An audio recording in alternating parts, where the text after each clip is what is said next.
It's funny because I'm like listening to this NotebookLM episode about this audio clip that I made this morning and sent to a friend. Hello there. And it's talking about how I deal with my own stress and anxiety. But I'm feeling stress and anxiety about it because I'm trying to find this point that it made in the episode. There was like a very, very sharp critique of my lifestyle that I was like, that's a really interesting question. Like I had never really considered it from that perspective before.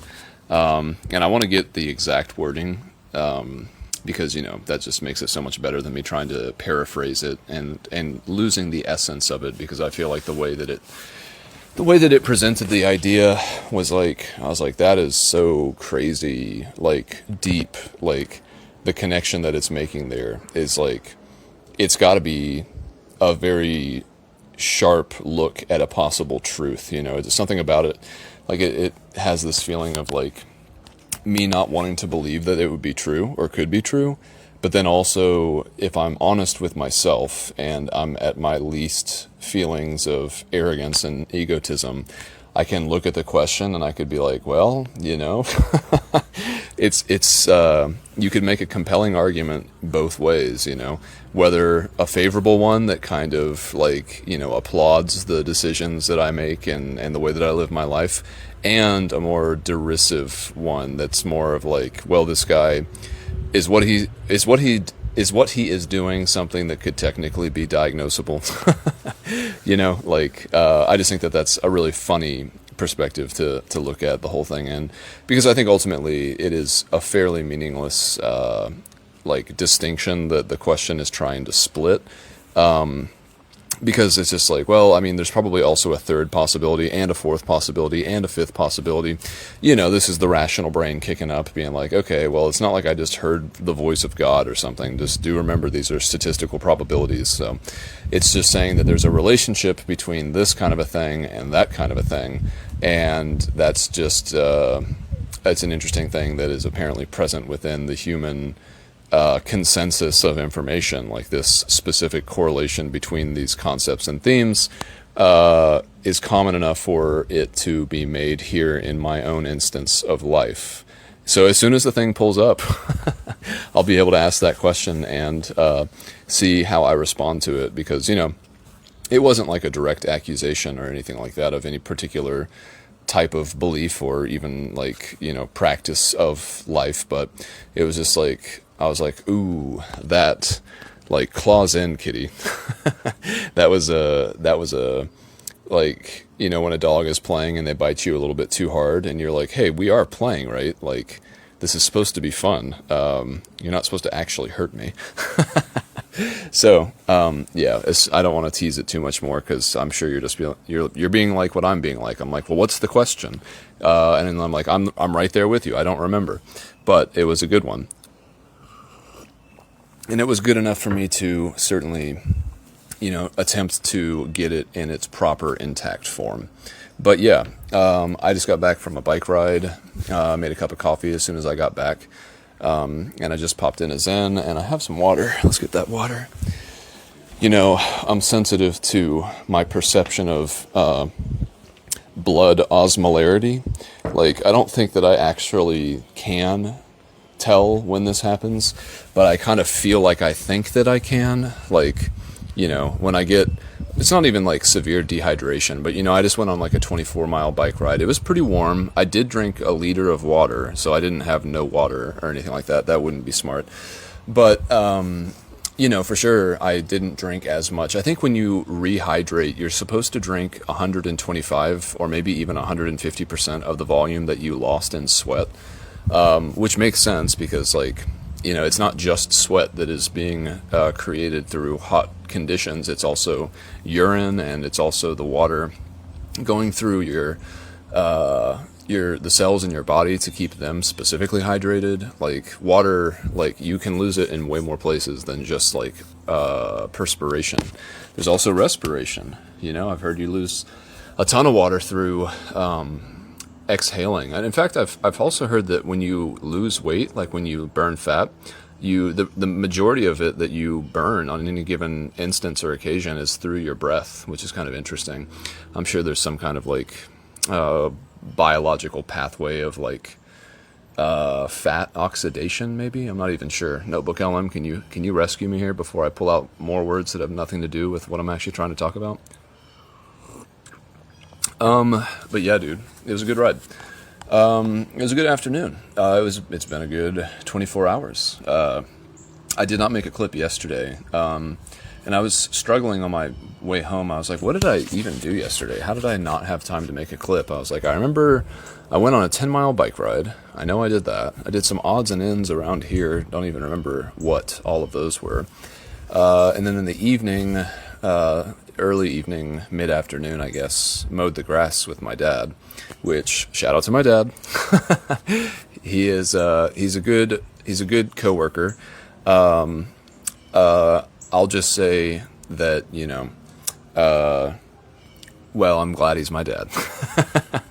So, shout out to him.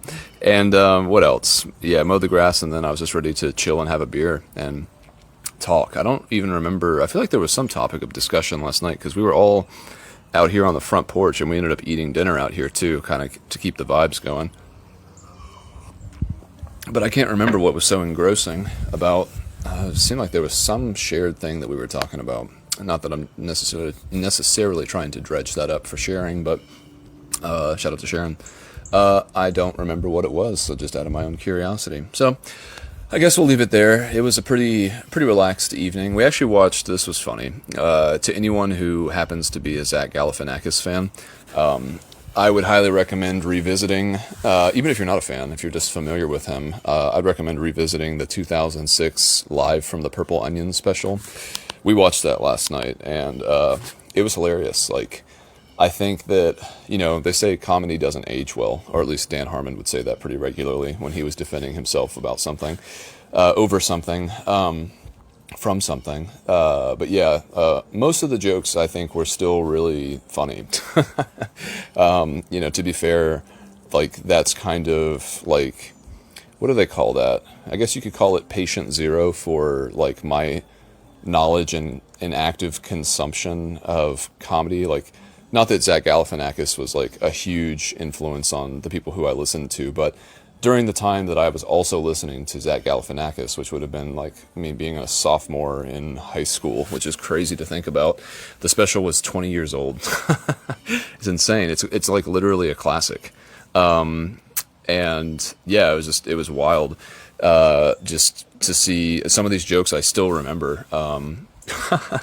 One of the funny ones, I mean, my mom asked me at a certain point if I was a fan of Stephen Wright, which I am. I've like never sat down and studied his oeuvre, but I certainly have seen enough YouTube clips to be like, this guy's clever and funny. I don't know if I could listen to this for like an hour, because like, a bunch of witty one-liners, I kind of consider those to be seasoning in comedy. Like George Carlin might have had a few things through the course of an hour-long special that were like really, really sticky and memorable, like just awesome turns of phrases, or even just maybe not the best even turn of phrase, maybe something really barbarically simple that he just says in such a way that it's just like, oh, dude, like I'm never gonna be able to forget that a human being said that, But yeah, like 2006. That was like when I was establishing my taste in comedy, and it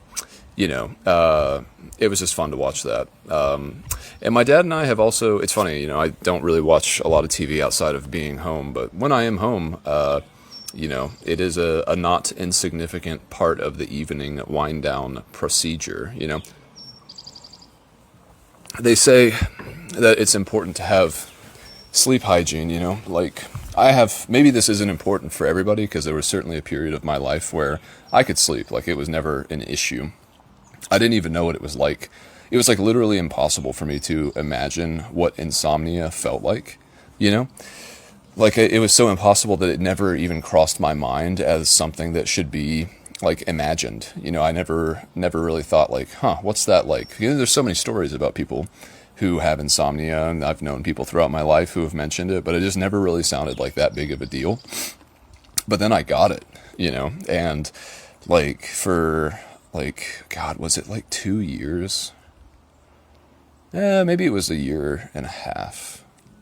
I can't remember. I don't know. It was a long time. Like maybe it was, let's say no less than a year. So like long enough, like we're talking about like at least 300 sleep cycles, like dramatically, noticeably disturbed and altered from my typical like relationship with sleep. And I got to tell you, in terms of like torture, insomnia was like one of the worst things I ever experienced. I was glad that it was only insomnia and not anything else that was like, related to it or a side effect of it, or a side effect, that insomnia being a side effect itself.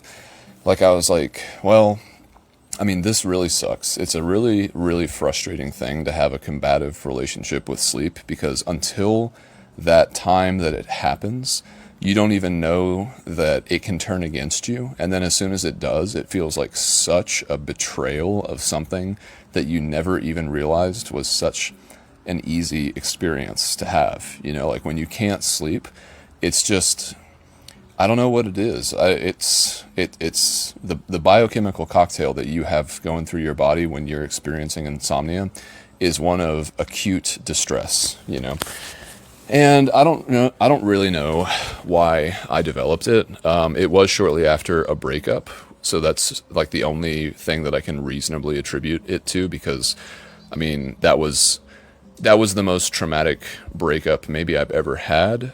And also the fallout from it was probably the most I'd ever felt from one, I suppose. So the biological ingredients were there. I'm probably not very good at grieving.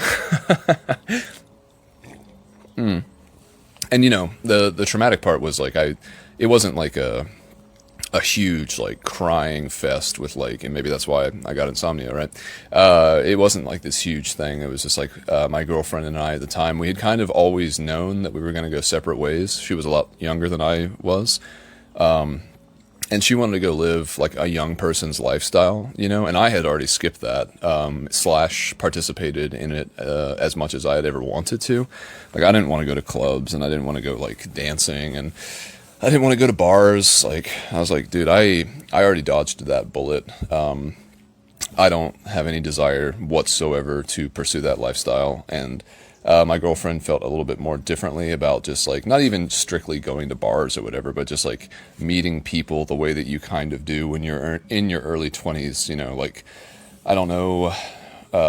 I mean, yeah, that's like the only time in your life where you can really do that. That's where you're going to like, meet your friends that you'll probably have for the rest of your life, and also possibly your partners and things like that. Like a 20-year-old person, like that's like the prime of your life to be able to basically find commitments, which is kind of an interesting way of looking at it. I've never thought about it through that lens, but that is like when you are most free, and that's usually also the time when people will commit to something like a house, a marriage, their career, all those kinds of things. So, I felt like I was more established in that arena, having already gone through something that I was, what I would consider equivalent. And, so we went our separate ways, and it was sad because, she and I had spent a lot of time together doing what I would consider the most important things I've ever done in my life. Like, we were more than just girlfriend and boyfriend. I hope I could honestly say that most of the time we enjoyed each other's company. I definitely cringe when I made podcasts from all of these adventures that I went on with her. And when I hear myself, I'm like, damn, I sound like a 13-year-old, and I don't even think I can blame it on my company at the time, her being so much younger. She was 20, I was 29 when we met, but I feel like I've I don't know, I guess it's because I've had to spend time alone,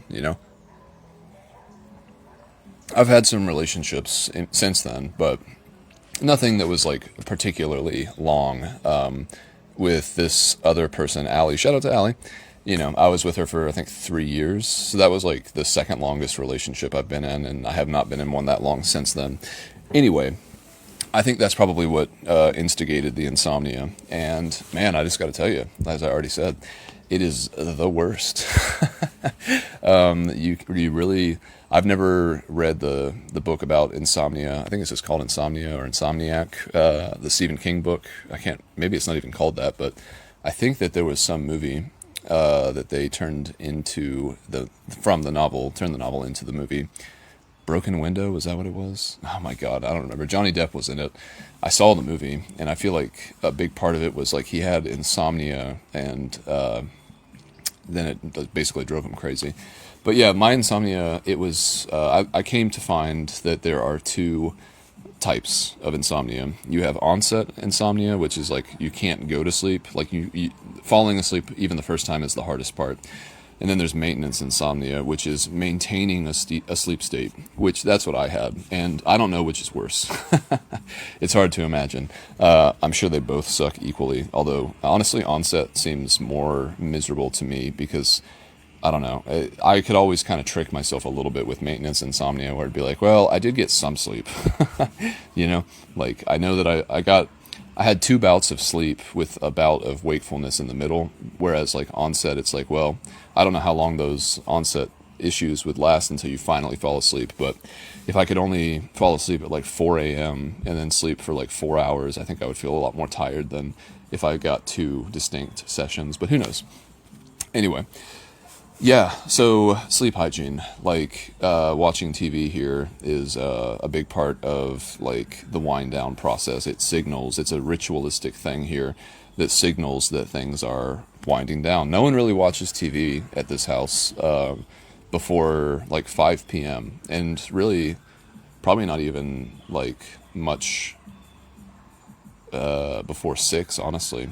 But then, you know, we're talking about like a 5-hour TV span after that, my dude. We're chilling. So it's interesting. And, you know, we've been watching this series, my dad and I. My mom is not so much of a fan, shout out to Sharon. But it's called like The Frontiersmen or The Men Who Made America or something like that. And it's going through like how the West was won, basically, from Daniel Boone, who I really had no knowledge of formally. I barely knew that he was known for a skin, what is it called? Raccoon hat. I don't even know what those things are called. Yeah, he didn't wear that at all in the documentary, so I call BS. But also Lewis and Clark have now made an appearance. It's just really interesting, especially having recently gone out to the West on my bike. And, you know, at the time, I was I found it fascinating that I was sharing a lot of the same routes as, like, people who went on the Oregon Trail, you know? And the most interesting thing about that is that I was always taken by the fact that throughout the decades and even throughout the centuries, as people have surveyed that land going from, you know, the East Coast to the West Coast, they have continued to agree that by and large, the swath that they cut into the land is still the most efficient way to get there. I find that kind of amazing. I can't really explain why, but it's kind of like because you're on this shared path, I guess it's kind of like the Appalachian Trail, but because you're on this shared path, like, you can think about, like, you know, 150 years ago, there were people out here on this same exact road looking at these same exact mountains, but they didn't have gas stations, they didn't have electrified lights, they didn't have salt. That was one thing that was like a big deal for Daniel Boone. At a certain point, they were being they were surrounded and they were stuck in their little township, and the thing that was really bringing down the vibe was a lack of salt. Like, it's ridiculous to even consider today. It's like, dude, like, salt, people like literally throw packets of salt away every single day by the ton. I bet, like, for sure there's got to be 2,000 pounds of salt unused, discarded at fast food restaurants throughout the entirety of the United States, you know? And back then it was like the thing that was keeping their people alive while they waited through this crazy onslaught of 12 days being hostage inside of their own township, you know? My, how things have changed. And people think that AI is not going to do that too? Dude, come on. Like, salt was life or death back then.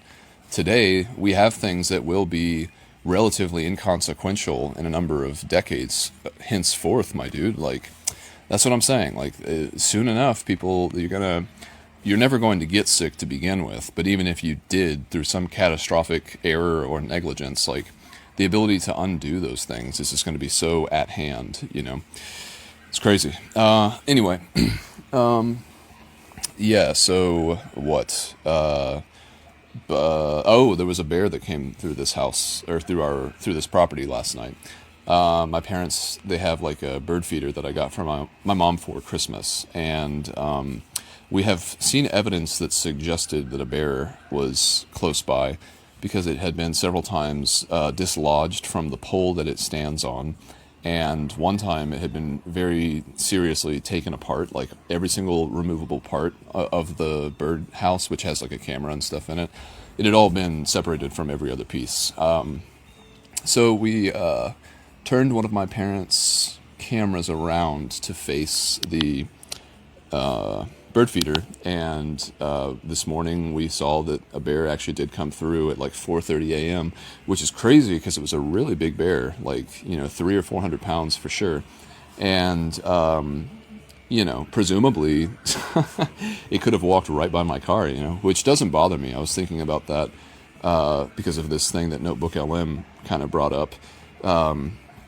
There was some point, I don't think this is exactly what they were saying, but there was a point where it was like, they said that I was trading the abstract risk analysis of traditional stressors like mortgages and careers, etc., in lieu of, or instead of, or as compared to, like I would rather have a bear. I would rather have to deal with a bear, and this is true. I would rather have to deal with a scenario where like a bear walks close to my car and I have to figure out like if I'm in danger and what I'm going to do about it if I am. I would rather deal with that every single day for the rest of my life than have to willingly at this point, I guess, sign up for the other social duties that are more standard for people my age to hold. I'm not saying that would stay that way forever. I can definitely see situations where that could change and I could elect to go into standard social expectational directions or something. But as of right now, like I'm just like, dude, I'm not ready to do that yet. Like I just think I would get bored. So a bear came through. And then I got up and we did some stuff. I can't remember what. I know digital needfuls were done. There was some stuff going on this morning with my parents. I guess my mom is interested in a Garmin watch, and I had one, so I set it up for her. But yeah, other than that, we went out to lunch with, shout out to John Soleil, the food man himself, the food man cometh, which was fun. We got to hang out at this pizza place for what felt like 2 hours. I don't know if I guess it probably was almost like an hour and a half or so. They had a really nice outdoor seating area. The vibes were good. Everyone was enjoying the banter. And it was good just to spend some time with our boy John. And yeah, then I biked back from that area, and I got here like 30 minutes ago or so. It's 4:15. I'm thinking about having a beer. It's funny because I was thinking, I could make this whole episode and like then it would almost be time for a beer. But as I'm in the process of making it, I'm just like, well, I could just have a beer now. You know what I'm saying? Like, did you consider that? I usually do think that the podcast gets better when I have a drink. Man, I'm like 9/10 of the way to convincing myself, but I'll wait off just for a second. Hold off anyway. To finish the day to this point anyway, which maybe I guess I already did. I had a bike ride. I had some thoughts while being on the bike ride, and I wrote them down as much as I could. And yeah, I think it might be time for a beer, and then we can get into the list items, which is usually a pretty good way of cutting things up. Although 4:15, I mean, that seems early. But no, I mean, that's just, I'm still on this weird schedule post-Appalachian Trail where, I guess on any given day on trail, anything after 5 was like an acceptable day. Like it didn't really matter because like I trust myself enough in the scenario that I'm not going to like slack off or basically waste my own time. Like, I don't know. I envision that there are other types of people, because surely there are, that when given unstructured time could possibly utilize it in a way that did absolutely nothing for their greater goal. And that's totally fine. Like, I don't really have any judgments against whatever anyone wants to do with anything, just because I hope that that courtesy is also returned to me in kind. But, you know, I trust myself enough to know that if I'm on a mission, like the Appalachian Trail or the bike ride or whatever, I'm going to get the miles in that I can for the day. I don't even want to say that I need to, because it's not, if it turns into a needful situation, then that's where the possibility of burnout comes in, which is dangerous for passions, because, you know, once your passion is burnt out, it takes a while to reignite that flame. Like, I've definitely done that before with biking. In fact, it's what led me to do the Appalachian Trail the first time. I was so exhausted by even the idea of my bike that I literally needed to walk away from it for 4 months and just completely reset. I didn't use Strava. I didn't do any of the stuff that I had become so obsessed with. And it worked. And then I got to return. But it took 4 months. I don't know at what point in that 4-month period I was actually cured from the burnout. But I know for sure the first thing I did when I got off the Appalachian Trail, just a couple weeks after settling back in Atlanta, was to bike the Blue Ridge Parkway. And that was like one of my favorite bike rides I've ever done. I would like to do it again. Shoot. Yeah, I just remembered it. Since I'm going to trail days, I can probably jump on the Blue Ridge Parkway at some point on my way to Virginia. I'm sure I can. I'm pretty sure. I mean, I was on it just ever so recently back in Charlottesville area. But anyway, yeah, I think it's time for a beer. I've waited 2 minutes. I've proven to myself that I can wait. And now it's time to reward myself by giving myself exactly what I wanted anyway, regardless of if I had waited or not. I'm trying to refresh this NotebookLM thing so I can try to find that question. But man, the internet out here is like really struggling. Come on. Let's go inside real quick. My mom's out on the back porch, so I have the house to myself. Is this working or is it not working? Okay, come on. Does not seem like it's working. Can we switch to a different internet and maybe turn off my hotspot here on my phone, since it didn't really do anything to begin with? Let's see. I got that. Got the good internet going. I don't know why this is... Maybe I need to do the whole thing again. I probably do. Let's try that. Create new. And then I guess I'll try to remember to come in here in a minute, and then we can see if it worked to actually remove... It's an audio clip, and so it has to be converted to a text file. It takes a little bit. I'm not sure if it does it locally or if it does it in the cloud or whatever, but it takes a long time. So I've got a beer, and it's working. I'll put my cup over here in the sink. I'll grab this beer to go outside. Actually, I'll refresh my Zen. Nice. Looks like it could almost rain a little bit, which would be crazy. Everyone around here would be saying how much they need rain. But this could just be a tricky cloud that makes it look like it's overcast, but it's really not. I think that was the case. So, anyway, 4:20. Wow. Well, here we go. Ooh, a little bit of suds going on. Okay. So, let's see. Okay. So I want to caveat this by saying that I'm not trying to make any... I feel like AI, every time it gets all wimpy and it decides that a topic they don't want to insult anyone. And so they'll go off for like 3.5 minutes about how they're just reporting what the narrator has said. They have no stakes in the actual content of the message. And they're just strictly reporting things.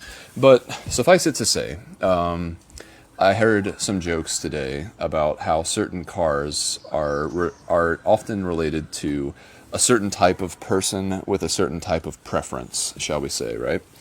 And I was thinking about that because I actually have thought that human sexuality is, at least in men, or perhaps in people who have the same kind of physiological structure as men, because I think it's probably a pretty wide spectrum. But for men, I think that like sexuality is like a primarily, or maybe not primarily, but just certainly more so visual process. I think it goes straight. The visual cortex is like directly connected to the libido, and for women it's not so much that way. And I'm not trying to say, again, this is just broad strokes for like a thought that I had, not trying to say anything particular socially about anything at all. This is strictly mechanical. This is me saying like, I wonder how this actually works, and then my brain says, here's a possible solution to the question, and it's like, okay, maybe. Like, so I have thought that sexuality is a primarily visual phenomenon for certain types of nervous systems and biophysiology, depending on gender, I guess. And it reminded me of this video about how reality is like not what you think it is. It was some guy who did a TED Talk, and he was showing how like there were these certain beetles or certain bees or something like that, and they were trying to mate with this certain bottle.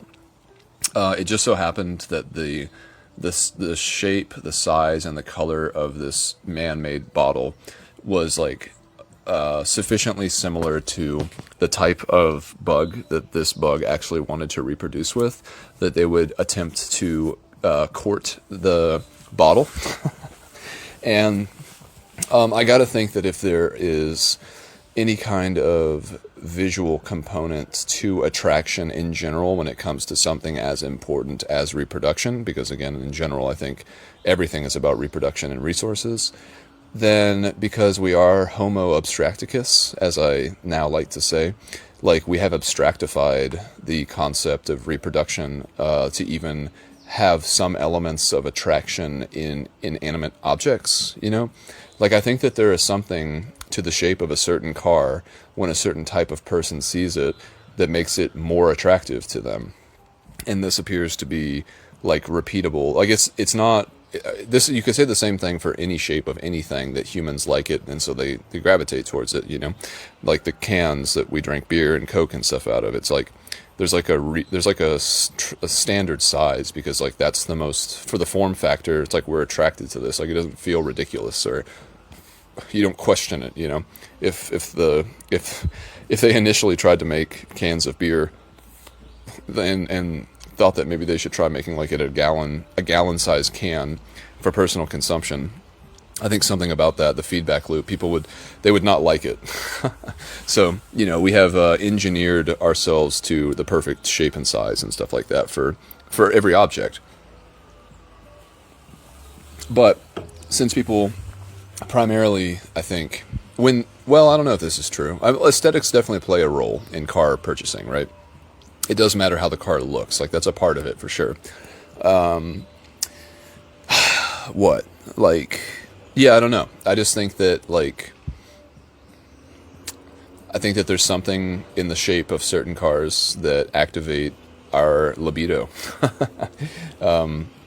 Just in the same way that, I've heard this study that, what was it? Like little monkeys or something like that. They were doing some kind of experiment with little monkeys to see what kind of linguistic expressions were trained versus present when they were born, So they had like this group of monkeys. I don't know exactly how they did this, but it doesn't sound particularly ethical when it comes to, well, I don't even know what the actual design of the experiment was. But what they did, like they assumed, like they took these monkeys, I guess had just been born. They never had any exposure to other monkeys. And then they created a shadow that made the appearance of like a bird of prey. But it was just like, it was a template of that shape. And then these baby monkeys did the exact same call that their older relatives would do for this specific shape. Like, they have like a very basic language, like their screams and their cries denote very specific things. And in this case, if I'm remembering this experiment correctly at all, they basically found that feature of this type of monkey was something that they were born with, which is pretty crazy. Like, there's some part of their hardware that actually has been inscribed in such a way as to have this specific response to this specific stimulus, just without any previous exposure, a priori, which is actually a note of mine, so maybe I should get into that.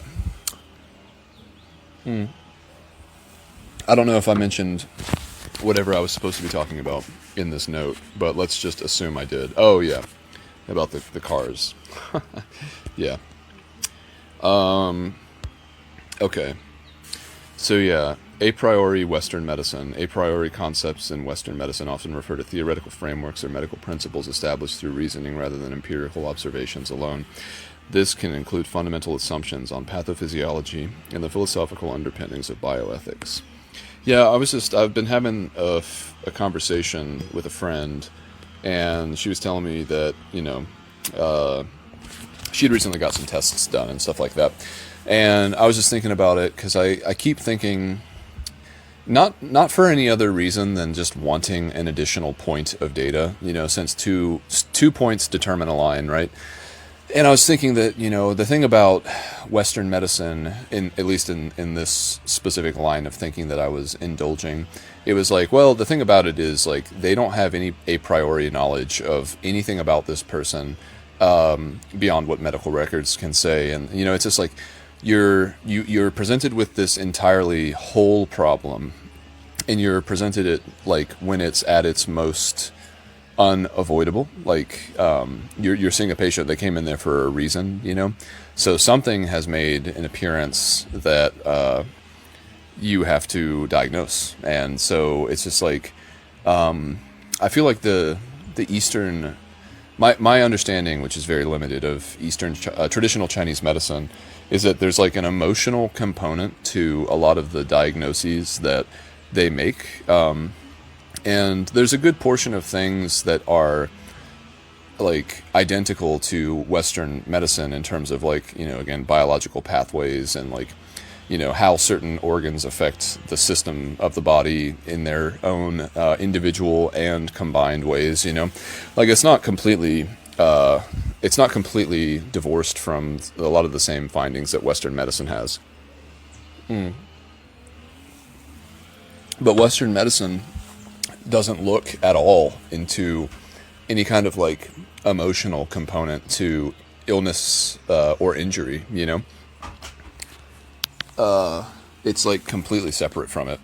And I think that is a bit of a shame, because, like, not even to go into, like, a woo-woo area or anything like that, but when you are in ill health, that will create a certain type of emotional experience, and those two are it's ignoring a huge data point, where, like, obviously illness is going to cause a certain level and degree of distress, and if that degree of distress is not, like, acknowledged and recognized, it can basically fester just as much as any other actual, like, bodily injury or illness can.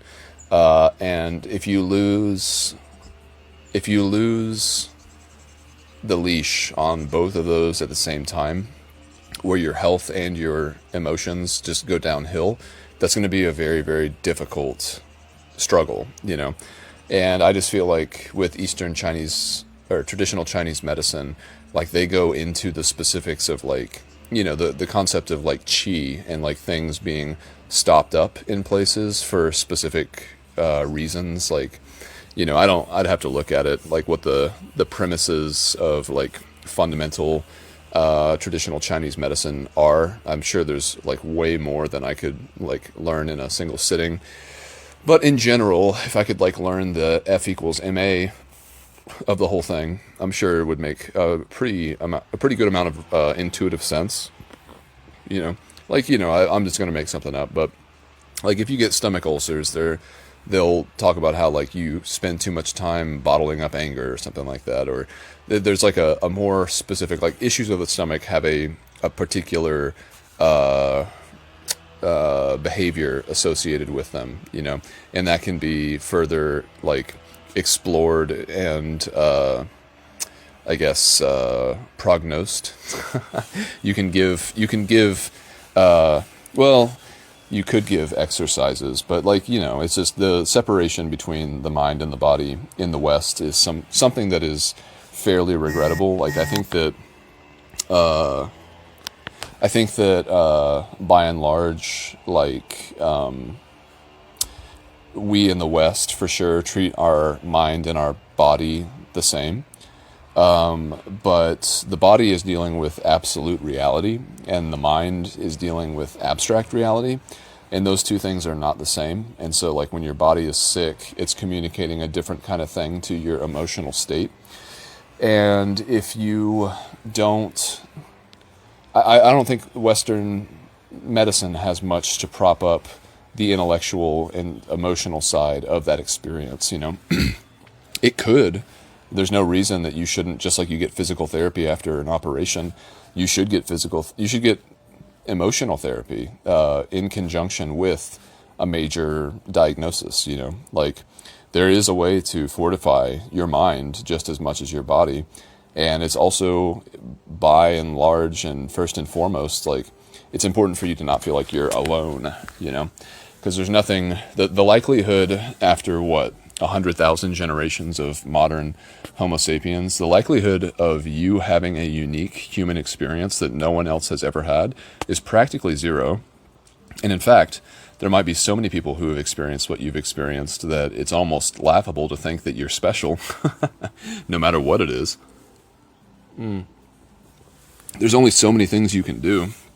One thing I find very interesting that I heard Elon Musk say somewhat recently was that if the economy grows 1,000 times from where it currently is, every single human desire and every single human's desire would be satisfied. Because like how many more things can you have? Like if everything is 1,000 times more specific in the economy in terms of like finding a market and an addressable market, and also creating some sort of niche product for it so that it has like some kind of commodity representation of doing it, then like it's hard to imagine. Like we would basically, everything would be optimized, everything would be commodified.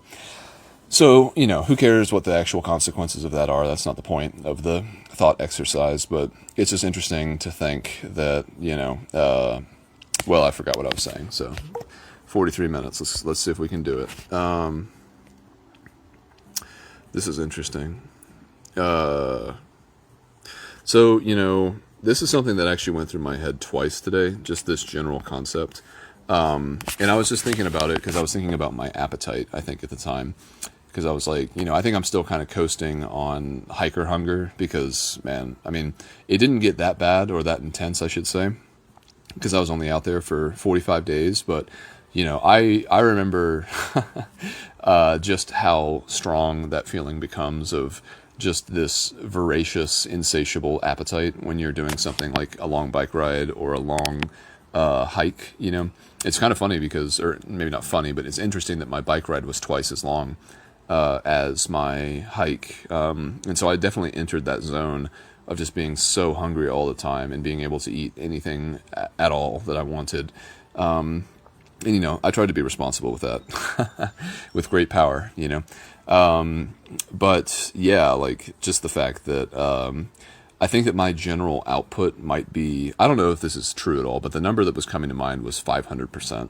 So I was wondering, I was like, if my general output is 500% above what all of society talks about in terms of like averages, then that means even if I decreased my workload by 200%, which would to me feel like taking a break, or at least I don't even know what it would feel like. But maybe this is too self-congratulatory. Maybe I should say 200%. Let's say my general output in terms of like joules of energy, so actual physical things that I'm doing in the environment, let's say it's 200%, whatever is expected for the average American in this epoch, So again, even if I cut it by 50%, I would still be outperforming everyone with physical output on average by a 50% margin. That's like crazy.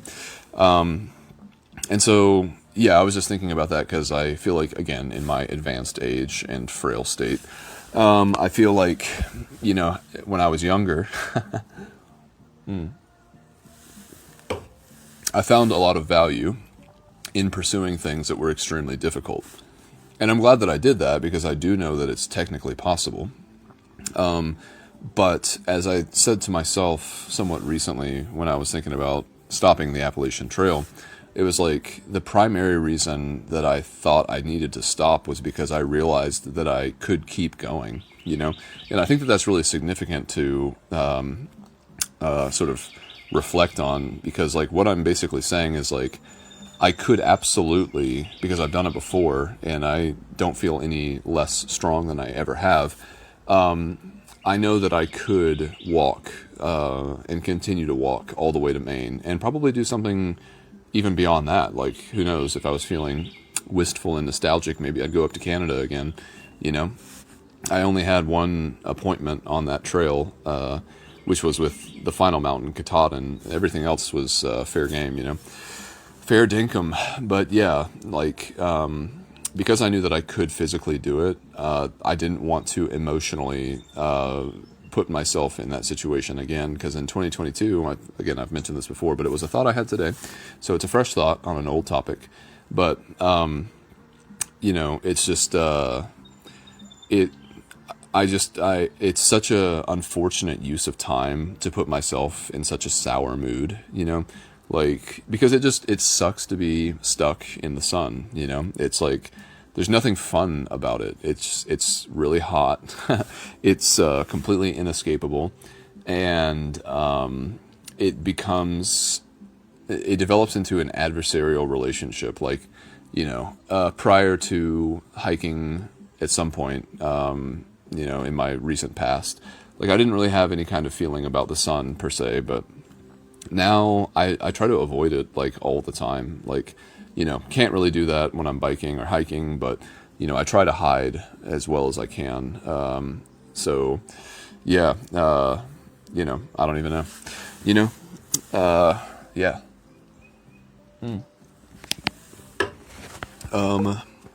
Let me see if that thing has loaded. I don't think so. Sorry, Dad. I'm good, thanks. Let me see if I have any other things. My notes, you know what I'm saying? Let's see, this is why I can't be a YouTuber. All this good stuff that I'm doing right now, this would be completely lost in the video because I'd have to cut it out. But yeah, let me see if my thing is done. I might need to pause this if it is, because I don't even know where to locate this from. All right, I'm gonna pause this real quick. Okay, I found it. I want to read it with a little bit of context. Let's see where. Let's see. I know he admits, right, totally.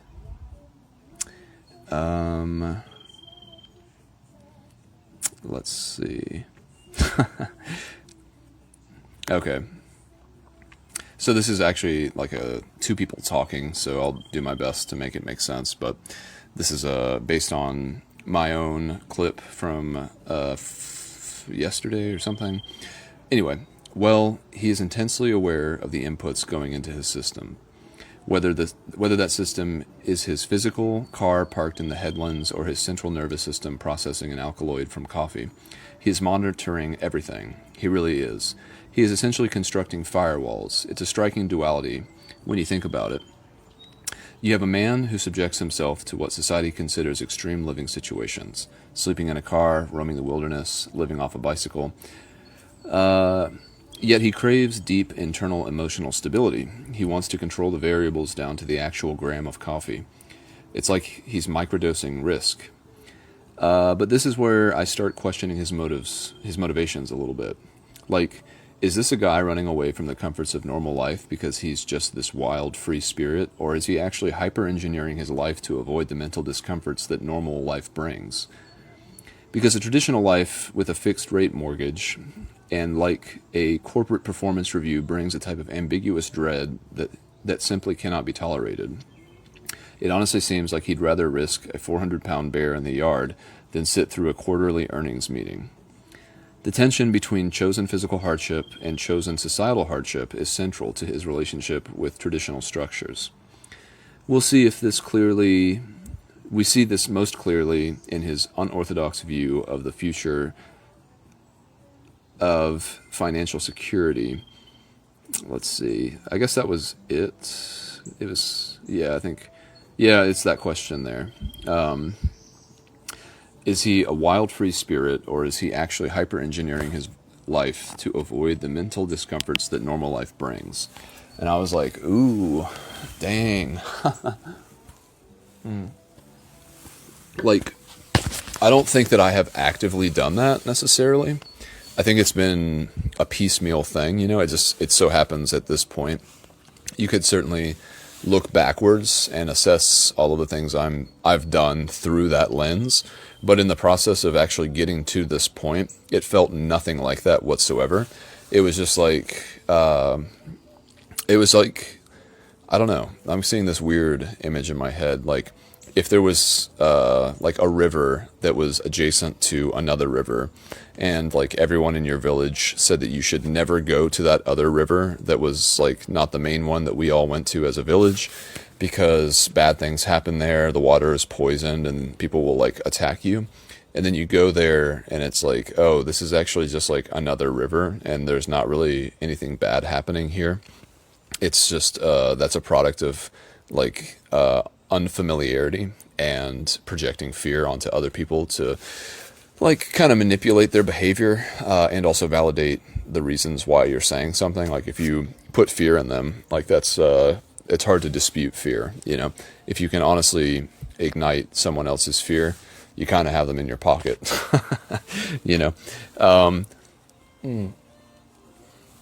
So I guess as I think about it, it's like, yeah, because of the decisions that I've made in the past 8 years or so, I am certainly much more reluctant to spend my time doing things that larger society would say are sort of expectations, maybe. I honestly don't think that larger society would say that. I think all of that goes on in our own head.